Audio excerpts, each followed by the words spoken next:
ललकार पाकिस्तान के ऐसे कमांडो की दास्तान जो लड़ाई झगड़े को पसंद नहीं करता था। सियासत ने, हालात ने और पुलिस ने उससे उसका प्यार छीन लिया। वो आदमी बेजार हो गया। फिर एक दोस्त ने उसकी ज़िंदगी बदल दी। वो दिन ब दिन फुलादी जिस्म और इरादों का मालिक बनकर अपने और मुल्क दुश्मनों पर टूट पड़ा। दास्तान की तरफ चलने से पहले चैनल को सब्सक्राइब करें, लाइक करें और शेयर करके अपनी मोहब्बत का सबूत दें। शुक्रिया। ललकार किस्त नंबर 68। ये माँ तो पहले ही बीमार थी, दर्द से बेहाल थी, लेकिन वो संगदिल ज़रा पशेमान नहीं हुए। माँ जी के जख्मी कंधे से खून बहकर नीले सोफे पर गलकारियाँ करने लगा। सेठ सिराज के इशारे पर शेरे ने पिस्टल माँ जी के दूसरे कंधे से लगा दिया। सिराज ने अब छोटी छोटी कीना परवर आंखों से मुझे घूरा और बोला, हाँ अब बता काका, अपनी बेबे के दूजे मोढे पर भी टीका लगवाना है कि कुछ बकना है? मेरे लिए जैसे ज़मीन आसमान के कलाबे मिल चुके थे। एक तरफ तड़पती हुई माँ थी, दूसरी तरफ बहन और भाई, लेकिन बहन और भाई ओझल थे। माँ सामने थी और जो कुछ आंखों के सामने होता है वो ज़्यादा अज़ाबनाक होता है। मेरा मुंह इतना खुश्क था कि बोलने के काबिल नहीं था। मैंने पानी मांगा। एक शख्स ने गिलास में पानी दिया। मेरे हाथ हकम में बंधे हुए थे। उसने खुद ही मुझे चंद घूंट पानी पिलाया और बेरहम मुस्कुराहट होठों पर सजाकर चंद कदम दूर खड़ा हो गया। मैंने अपने जूते की नोक से मेरी ठोड़ी ऊपर की और अपनी जहरीली निगाहें मेरी आंखों में गाड़ी।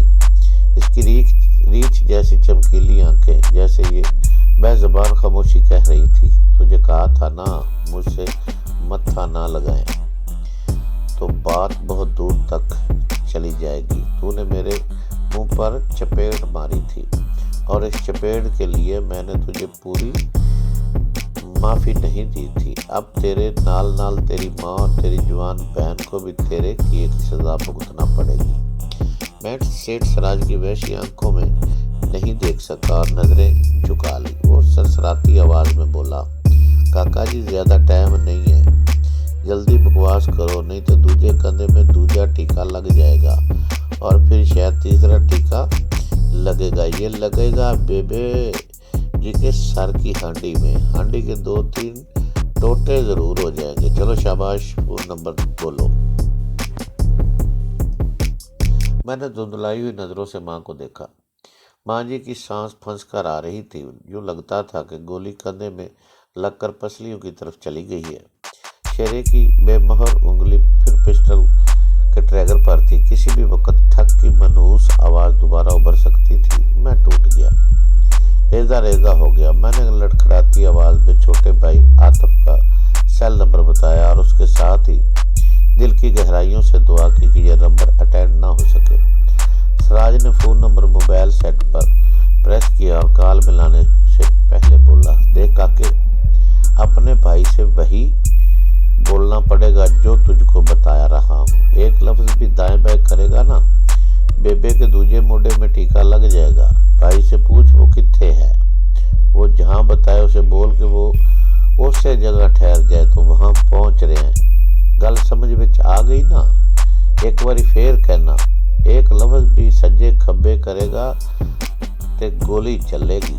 मेरे कुछ कहने से पहले ही उसने कॉल मिलाई। मेरा दिल फड़फड़ा कर रह गया। आतिफ के फ़ोन पर बेल जा रही थी। सिराज ने हाथ आगे बढ़ाकर फ़ोन मेरे कान से लगा दिया। चौथी पांचवी बेल पर कॉल रिसीव होगी। दूसरी तरफ से आतिफ की सहमी और हांफती हुई आवाज़ सुनाई दी। कौन? मैं खामोश रहा। कौन बोल रहा है? आतिफ ने फिर पूछा। सिराज ने मुझे फ़ोन के साथ ज़ोर से टहुका दिया कि मैं बोलूं। मैं तो नहीं बोला, लेकिन सिराज के टोका देने से मोबाइल का बटन दब गया और कॉल डिस्कनेक्ट हो गई। सिराज ने जलाकर मुझे एक गलीज गाली दी। उसके साथ ही राडियल शेरे का चेहरा भी खून के दबाव से स्याही मैल हो गया। सिराज बोला, ये ऐसे नहीं मानेगा, इसकी बेबे की हांडी पर रख नाली और अगर ना बताए तो तोड़ दे कुतिया की हांडी। ये बेबसी की इंतहा थी, ये जिल्लत का रूज था। मुझे मौत से लग रही थी। अपनी सिसकती हुई गोचगा माँ को लाचारी के साथ देखना आंखों का बदतरीन अजाब था। वो दर्द की इंतहा से गुजर रही थी, लेकिन फिर भी वो माँ थी। इस हालत में मैं इन्हें अपने बच्चों की माँओं को सलामती अजीज होती है। इनकी ममता आखिरी हिचकी तक अपने बच्चों का तहफ़्फ़ुज़ चाहती है, और इस तहफ़्फ़ुज़ के लिए वो इससे 10 गुना ज़्यादा अजियत झेलने को तैयार थी। सिराज ने एक बार फिर आतिफ से कान मिलाई और फ़ोन मेरे कान से लगा दिया। माँ ने लड़खड़ाती आवाज़ में फरियाद की, नहीं ताबी, मुझे मर जाने देना। इनको कुछ ना बताना, मेरे बच्चों का इनको कुछ ना बताना। ठीक है, ये ना बताए तो तोड़ दो इस बुढ़ी का खोपड़ा, सिराज ने फैसला कुन लहजे में कहा। इस दौरान में मेरी बदकिस्मती ने फिर जोर मारा।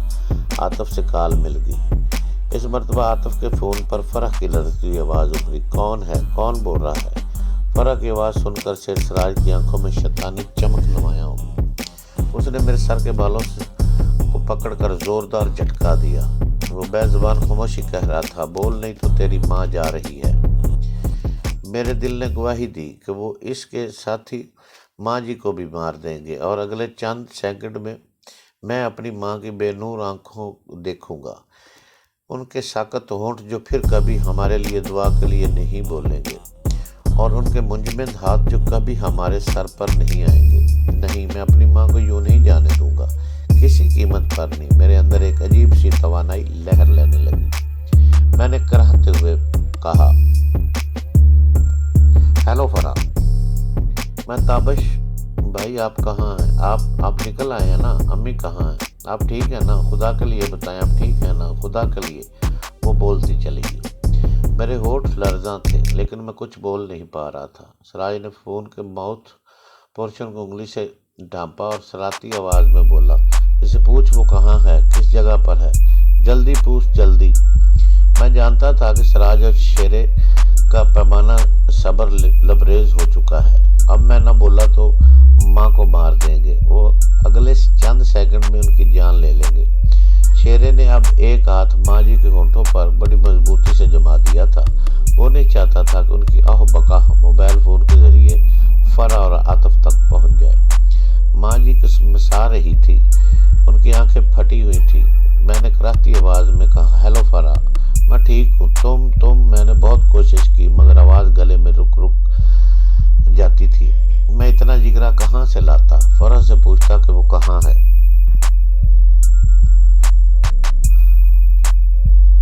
माँ जी की सांस बंद हो रही थी, वो बेतरह खांस रही थी। फिर इन्हें क्या हुई? वो खांसते उठी और खिड़की की तरफ मुड़ी। 2-3 सेकंड के लिए यही लगा कि वो शायद क्या करना चाह रही थी, मगर उन्होंने वो किया जो कोई सोच भी नहीं सकता था। उन्होंने खुद को कुर्बान कर दिया। हाँ, मर तो उन्होंने वैसे भी जाना था कि वो बुरी तरह जख्मी हो चुकी थी। उन्होंने अपनी मौत को बरवक्त बना दिया।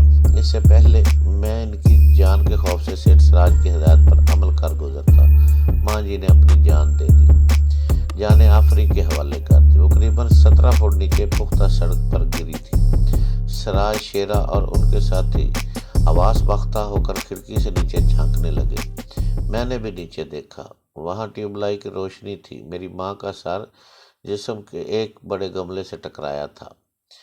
शायद सर की हड्डी टूट गई थी। खून का एक रेला सा स्याही माइल फर्श पर रेंगता हुआ एक क्यारी की तरफ बढ़ रहा था। ये माँ थी जो अभी जीना चाहती थी, जिसने अभी अपने किसी बच्चे की कोई खुशी नहीं देखी थी, जो अपनी बेटी के बड़े प्यार से बनाए हुए जेवर एक टेची में लिए फिर रही थी, और इन जेवरों जैसे सैकड़ों ममता भरे अरमान इसके दिल में मौजूद थे। इन अरमानों समेत कुछ ही देर पहले तो वो जिंदा थी, सांस ले रही थी, बातें कर रही थी।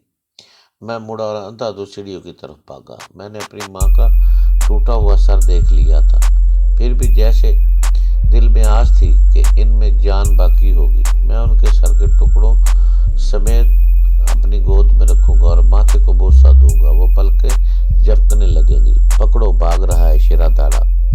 मैं जीनों पर पहुंचा, कुछ लोग मेरे पीछे लपके। माँ जी, माँ जी। मैं दूध पीते बच्चे की तरह बिलख रहा था।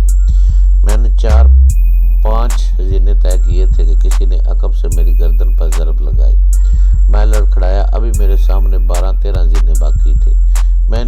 پر سے اڑتا ہوا سر کے بل سیاہی محل فرش کی طرف گیا۔